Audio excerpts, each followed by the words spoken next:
ये है दैनिक प्रातःकाल का डिजिटल एडिशन प्रातःकाल लाइव।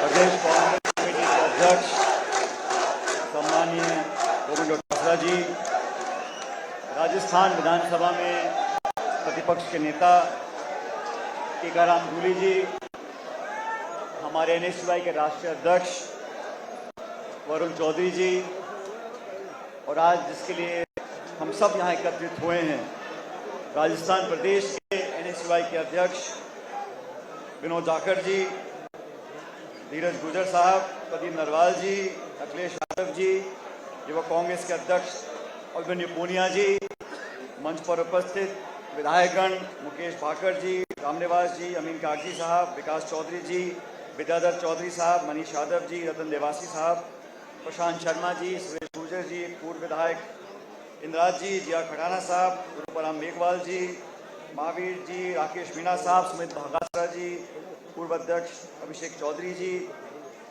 मंच पर बहुत सारे नेतागण बैठे हैं। उन सबका और आप सबका मैं बहुत बहुत धन्यवाद देता हूं, साधुवाद देता हूं कि आज विनोद जाखड़ जी के कार्यक्रम में हम सब यहां पर उपस्थित हो सके। और मैं सबसे पहले बधाई देना चाहता हूं विनोद जी को कि इन्होंने आज औपचारिक शुरुआत अपने कार्यकाल की करी है। साथियों, ये एक मिनट, आज का जो कार्यक्रम हुआ, जैसा डोटासरा जी ने कहा, जूली जी ने कहा, विनोद जी ने कहा, आज जिस माहौल में, जिस भावना से, जिस भागीदारी से, जिस संख्या बल से समूचे कांग्रेस की सोच रखने वाले युवक और एनएसयूआई के कार्यकर्ता, आप सब पूरे प्रदेश के लोग यहां पर आए हो, मैं समझता हूं इससे बेहतर शुरुआत विनोद जाखड़ जी की नहीं हो सकती थी। मुझे पूरा विश्वास है अपने कार्यकाल में ये बहुत कुछ ऐसे काम करेंगे जिसको लंबे समय तक लोग याद करेंगे। दोस्तों, आज के इस मौके पर सभी साथियों ने बात रखी और सभी ने नौजवानों की भागीदारी, नौजवानों की राजनीति, छात्र राजनीति, विश्वविद्यालय की राजनीति और कैसे पिछले कुछ समय में हम सब लोग आगे बढ़े। आज देश में हालात बदले। आज दिल्ली में जरूर एक सरकार बनी है, जो एक खंडित जनादेश आया था, उस खंडित जनादेश के बाद एक मिलीजुली सरकार देश में बनी। ये बात सच है कि भाजपा के नेतृत्व में सरकार बनी है, लेकिन ये बात भी सच है कि बीजेपी चुनाव से पहले 303 सांसद लेके मैदान में उतरी थी और आज भाजपा के 70-75 सांसद कम हुए हैं और पूरे देश में कांग्रेस का जो संख्या बल था आज दुगना हुआ है। और मैं बात आपको इसलिए बता रहा हूं कि देश का जो माहौल है उसमें बदलाव क्यों आया। वही नेता, वही भाषण। आप देखते हैं भाजपा के साथियों को, दिल्ली वाले नेताओं का, ऐसे मुंडा लटका हुआ है, चेहरा उतरा हुआ है और चमक नहीं है। सत्ता में बैठे हैं, लेकिन सत्ता परिवर्तन में सबसे बड़ा योगदान अगर किसी का रहा तो मैं मानता हूं कि किसान और नौजवान का रहा। पूरे देश में जो 10 साल की सरकार का कार्यकाल रहा उसको लोगों ने देखा, समझा, आकलन किया और अंत में लोगों को लगा कि ये लोग बार बार वही भाषण देते हैं, वही जुमले देते हैं, अब समय बदलाव का है। इसलिए आज देश की संसद में राहुल गांधी जी प्रतिपक्ष के नेता हैं और ज्यादा अंतर नहीं है, 290 और 234, विपक्ष के 234 सांसद हैं। और जब लोकसभा की पहले दिन की कार्रवाई चालू हुई तभी से केंद्र की सरकार को पटकने का, उनसे सवाल पूछने का, और मुझे खुशी इस बात की है कि अब जब देश में ये नीट का मुद्दा ज्वलंत मुद्दा बन चुका, नौजवानों के भविष्य से जो जानबूझ के खिलवाड़ कर रहे हैं उसका बीड़ा राहुल गांधी जी ने लोकसभा में उठाया है। आप सब यहां नौजवान साथी बैठे हैं और हम सब जानते हैं इस देश में परीक्षा पास कर नौकरी पाना बड़ा कठिन, जटिल, मेहनतकश तपस्या त्याग करने के बाद, एक बच्चा बच्ची नहीं करते हैं, पूरा परिवार करता है, उन परीक्षा की तैयारी करना, लाखों लाख बच्चे बैठते हैं चंद नौकरियों के लिए, कितनी प्रतिस्पर्धा होती है और लोग क्या क्या यातनाएं झेलकर अपने बच्चे बच्चियों को पढ़ाने के लिए भेजते हैं। और उसके बाद जो पूरे देश में आज इतना बहुत बड़ा कांड बन चुका है, उस नीट की परीक्षा का सरकार के पास कोई जवाब नहीं है। अंधी बहरी होकर सरकार बोल रही नहीं, कोई घपला नहीं हुआ, कुछ जगह गड़बड़ी हुई है।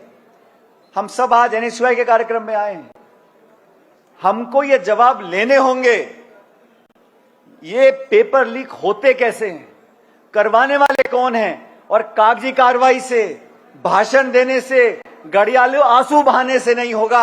आप उन लोगों को पकड़ो जो इसके पीछे बैठे हुए हैं। हमें मजबूर करना पड़ेगा साथियों, हमें मजबूर करना पड़ेगा देश के लोगों को जो सत्ता में रहते हुए इस घिनौने अपराध को बर्दाश्त करते हैं। मैं आरोप ही नहीं लगा रहा हूं, लेकिन जो लोग ऐसे अपराध को बर्दाश्त भी कर रहे हैं वो उतने ही गुनहगार हैं।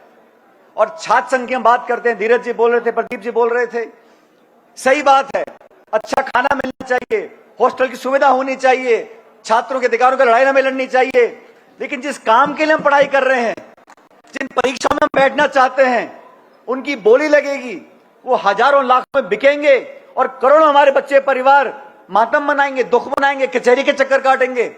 ऐसा नहीं हो सकता। हम लोगों को संकल्प लेना चाहिए, सैद्धांतिक संकल्प लेना चाहिए। इस प्रकार की कार्रवाई के लिए हम हर सीमा पार करने को तैयार हैं। और विनोद जी, आप, वरुण जी ने पूरे देश में आज मुहिम चला रखी है, युवक कांग्रेस ने, एनएसयूआई ने, कि केंद्र की सरकार ने जो जानबूझ के उनकी नाक के नीचे जो पेपर लीक हो रहे हैं, नीट की परीक्षा में जो हुआ, उसकी जवाबदेही तय करनी पड़ेगी, लोगों को सलाह देनी पड़ेगी, उदाहरण स्थापित करना पड़ेगा।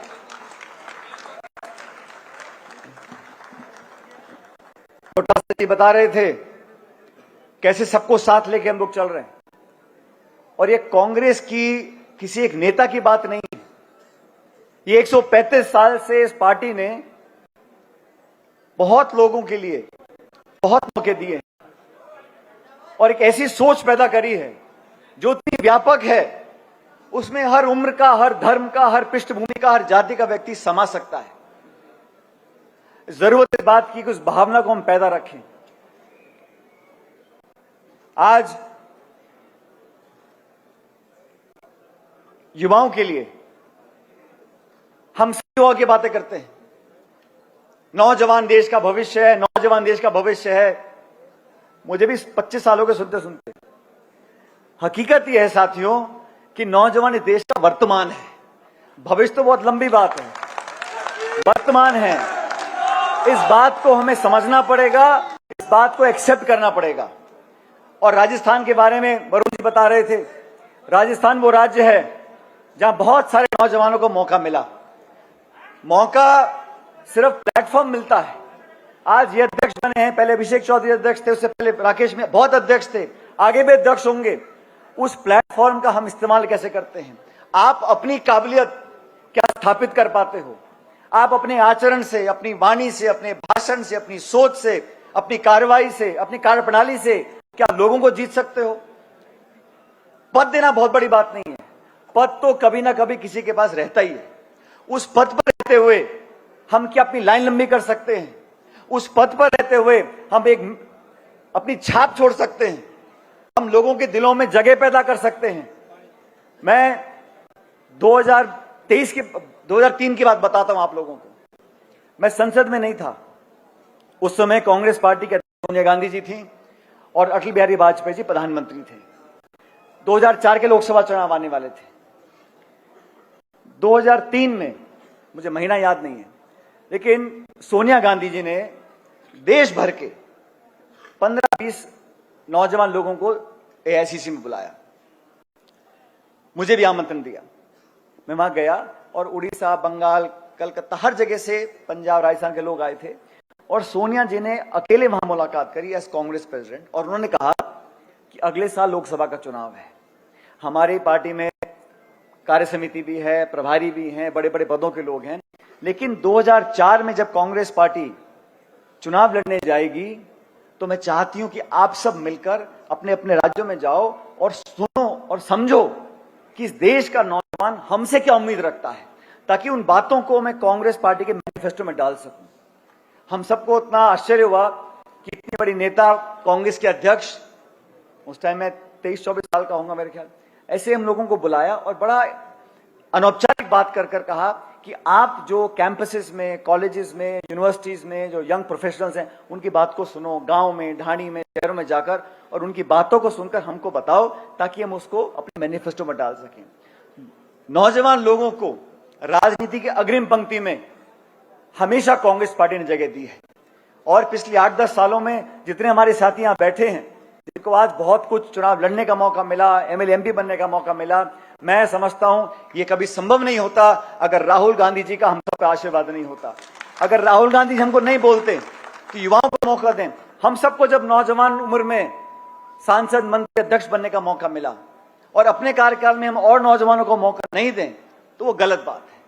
हम लोग जो पदों पर पहुंच चुके हैं, आज हमारी जिम्मेदारी बनती है कि हमसे जो उम्र में कम है उनका साथ हम दें, उनको रास्ता हम दिखाएं, उनकी गलतियों को सुधारें, अपने अनुभव का लाभ उन लोगों को दें।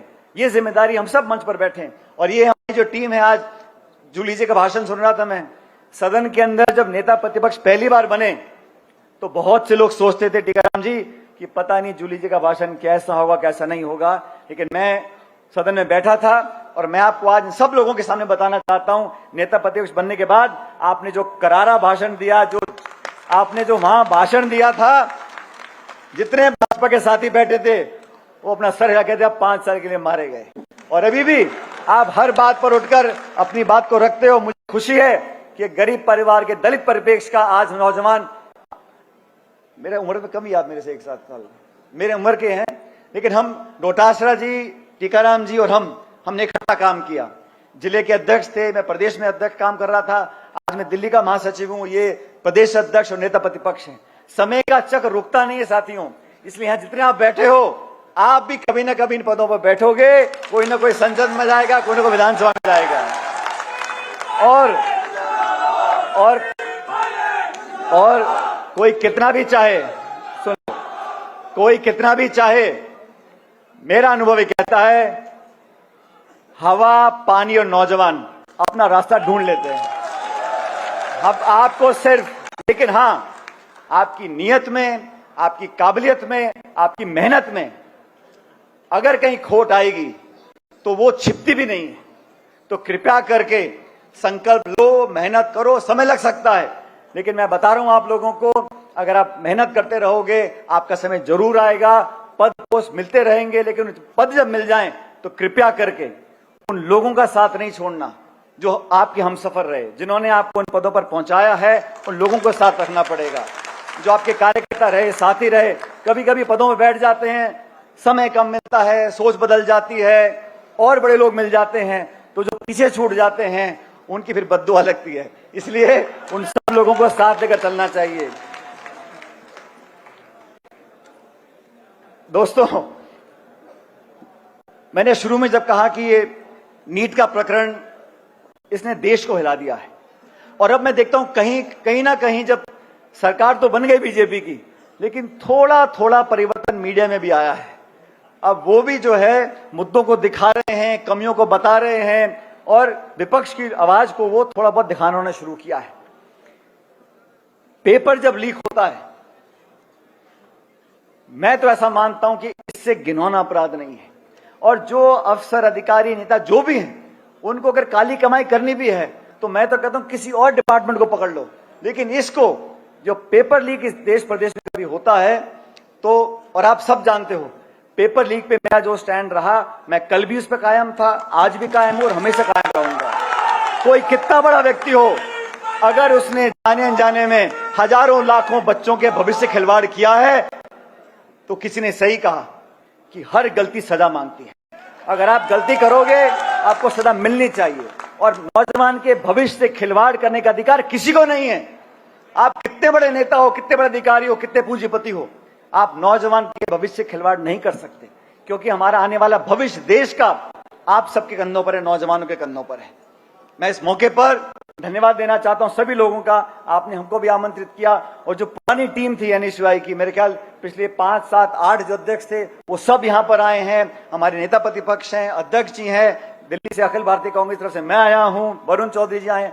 आज हम सब जो आपके बीच बैठे हैं और जो गोविंद डोटासरा जी ने कहा 4 साल और 4 महीने के बाद कांग्रेस की सरकार राजस्थान में बनने जा रही है, उसमें आप सबको साथ देना पड़ेगा। ये सरकार बहुत लंबी चलेगी नहीं। दोनों साथियों ने बताया सदन के अंदर किसी को पता ही नहीं है कि कौन काम कर रहा है, क्या हो रहा है, क्या नियम कानून बन रहे हैं। और सदन के अंदर, सदन के बाहर हमारी सोच को, हमारी विचारधारा को आगे बढ़ाने का काम आप लोगों को करना है। विनोद जाखड़ जी, आप और आपकी टीम पूरी ताकत से काम करें। जिन मुद्दों को आपने बताया, छात्र संघ के चुनाव राजस्थान में होने चाहिए, होने चाहिए, होने चाहिए। और ये पहले नहीं हुए, उसकी वो बात पुरानी हो गई। आज किस कारण से आप चुनाव रोकना चाहते हो? जब लोग छात्र संघ के चुनाव लड़ते हैं, उनको पायदान मिलता है आगे बढ़ने का। अपनी, जैसा डोटासरा जी ने कहा, विपक्ष में रहकर आप अपनी काबिलियत साबित कर सकते हो। सत्ता में रहकर इंसान बन जाता है। अभी हमारे, अब पता नहीं मंत्री तो है, कृषि मंत्री, अभी वो पता नहीं वो सत्ता में है कि नहीं है, मामला लटका हुआ है। और मैं तो कहता हूं अगर सरकार और थोड़ा और जोर लगा के मनाएगी तो मान जाएंगे, वो उस कगारे पहुंच गए हैं। लेकिन सरकार का जो काम है पिछले 8-9 महीने का, लोग उससे खुश नहीं हैं। मैं आप सब नौजवानों से आह्वान करना चाहता हूं, कृपया करके एकजुटता दिखाएं, सबको साथ लेकर चलें। और आज आपने जो एक बेहतरीन उदाहरण पूरे देश प्रदेश में दिया है, विनोद जी के इस कार्यक्रम में आकर आपने एक नया एक स्थापना करी है। और जैसा जूली जी बोल रहे थे, मैंने भी यहाँ बहुत कार्यक्रम करे हैं, मैंने भी हॉल को कई बार भरा है, लेकिन आज जिस जोश से भरा है, जिस भावना से भरा है, उसे देखकर मुझे लगता है कि आने वाला समय नौजवानों का बहुत बेहतर होगा। मैं एक बार पुनः विनोद जाखड़ जी को बधाई देता हूं, साधुवाद देता हूं और आपके कामयाब कार्यकाल की आपको अग्रिम बधाई देता हूं। और आप सब लोगों को ईश्वर खुश रखे, मुस्कुराते रहो। बहुत बहुत शुक्रिया। जय हिंद, राम राम साहब।